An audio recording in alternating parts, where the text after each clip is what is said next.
مورخ، نقاد اور صحافی باری لیگ اپنی کتاب کمپنی کی حکومت میں لکھتے ہیں، دنیا کے ہر ملک کے تاجر ہندوستان سے تجارت کرتے تھے۔ مہذب دنیا میں ڈھاکہ اور مرشد آباد کی ململ کا استعمال عظمت اور برتری کا ثبوت تھا۔ یورپ کے ہر ملک میں ان دو شہروں کی ململ اور چکن بہت زیادہ مقبول تھی۔ ہندوستان کی دوسری صنعتوں کی نسبت پارچہ بافی کی صنعت کو کمال حاصل تھا۔ ہندوستان سے سوتی اور اونی کپڑے، شال، دوشالے، ململیں اور چھینٹیں برآمد کی جاتی تھیں۔ ریشم، کمخاب اور زربفت کے لیے احمد آباد دنیا بھر میں مشہور تھا۔ 18ویں صدی میں ان کپڑوں کی انگلستان میں اتنی مانگ ہو گئی تھی کہ اسے بند کرنے کے لیے حکومت کو بھاری ٹیکس لگانے پڑے تھے۔ پارچہ بافی کے علاوہ لوہے کے کام میں بھی ہندوستان بہت زیادہ ترقی کر چکا تھا۔ لوہے سے تیار شدہ اشیاء ہندوستان سے باہر بھی بھیجی جاتی تھیں۔ مغل بادشاہ اورنگزیب کے عہد میں ملتان میں جہازوں کے لیے لوہے کے لنگر ڈھالے جاتے تھے۔ جہاز سازی میں بنگال نے بہت ترقی کر لی تھی۔ ایک انگریز کے الفاظ ہیں، عام انگریزوں کو سمجھانا مشکل ہے کہ ہماری حکومت سے پہلے ہندوستانی زندگی کتنی پرلطف تھی۔ کاروباری اور باہمت لوگوں کے لیے کیسی کیسی آسانیاں میسر تھیں۔ مجھے پورا یقین ہے کہ انگریزوں کے آنے سے پہلے کاروباری ہندوستانی نہایت آرام کی زندگی بسر کرتے تھے۔ اورنگزیب کے عہد میں سورت اور احمد آباد سے جو مال باہر بھیجا جاتا تھا اس سے قریب 1,26,00,000 روپیہ سالانہ چنگی کے ذریعے وصول ہوتا تھا۔ ایسٹ انڈیا کمپنی ایک تجارتی کمپنی تھی مگر 2.5 لاکھ سپاہیوں کی فوج رکھتی تھی۔ جہاں تجارت سے منافع ممکن نہ ہوتا وہاں فوج اسے ممکن بنا دیتی۔ کمپنی کی فوج نے اگلے 50 برس میں ہندوستان کے بیشتر علاقوں پر قبضہ کر لیا۔ ان علاقوں میں کمپنی کے باج گزار مقامی حکمران حکومت کرنے لگے۔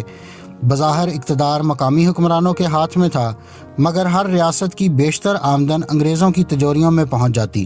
عوام مجبور تھے۔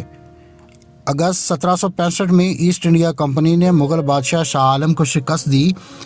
لارڈ کلائیو نے ان سے مشرقی صوبوں بنگال، بہار اور اڑیسہ کی دیوانی یعنی ٹیکس وصول کرنے اور عوام کو کنٹرول کرنے کے حقوق 26 لاکھ روپے سالانہ کے عوض حاصل کیے۔ اس کے بعد کمپنی ہند کی مالک بن بیٹھی۔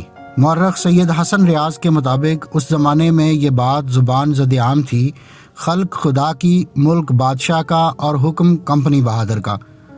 آخری عہد مغلیہ میں حکمران رعایا کا خون نچوڑ کر جو زر و مال جمع کرتے تھے وہ شاہی خاندان کی عیاشیوں کی بھیٹ چڑھ جاتا۔ مغل شہزادے جنہیں سلاطین کہا جاتا تھا، ان کی کاہلی، طعنہ ثانی، بے عملی، بزدلی اور عیاشی کے ہر طرف چرچے تھے۔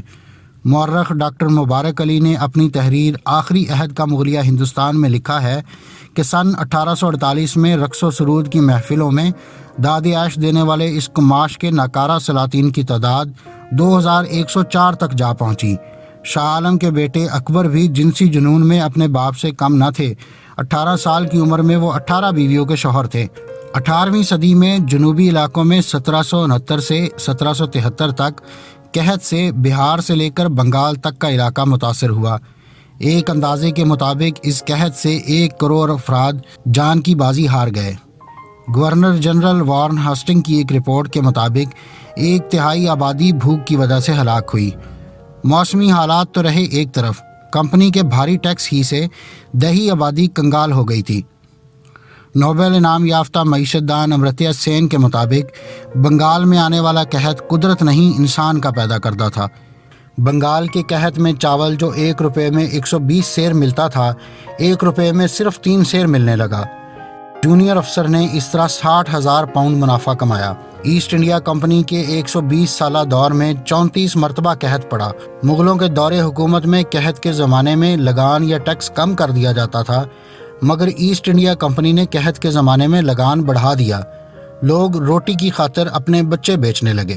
صرف میسور کے حکمران ٹیپو سلطان نے فرانس کی تکنیکی معاونت سے کمپنی کو حقیقی بڑی مزاحمت دی اور کمپنی کو 2 جنگوں میں شکست بھی دی مگر ہند ہی کے دیگر حکمرانوں کو ساتھ ملا کر ٹیپو سلطان پر بھی قابو پا لیا گیا۔ جب 1799 کو کمپنی کے گورنر جنرل لارڈ ویلزلے کو ٹیپو کی ہلاکت کی خبر سنائی گئی تو اس نے اپنا گلاس ہوا میں بلند کرتے ہوئے کہا کہ آج میں ہند کی لاش پر جشن منا رہا ہوں۔